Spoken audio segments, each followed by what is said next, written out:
Hello అండి, ఇది మా చిన్న పాప చిన్న బర్త్డే వ్లాగ్ అనమాట. ఫెస్టివల్ సీజన్ అయ్యేసరికి అందరూ ఊరైతే వెళ్ళున్నారు. మేము నలుగురం మాత్రమే కేక్ అనేది కట్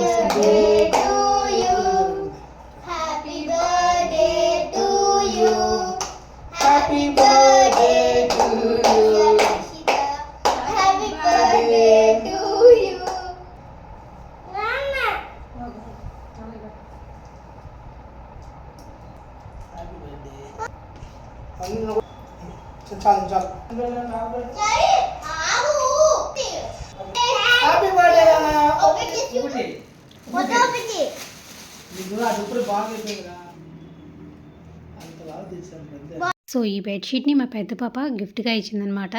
సో ఎలా ఉంది అని అడుగుతుంది. చాలా బాగుందని చెప్తుంది. సో లాస్ట్లో కొన్ని ఫొటోస్ అయితే దిగాము. చాలా సింపుల్గా అయితే ఈ ఇయర్ బర్త్డే అయితే కంప్లీట్ అయిపోయింది. సో మా పాపని అందరూ బ్లెస్ చేయండి. సో చూసారు కదా, థ్యాంక్ యూ సో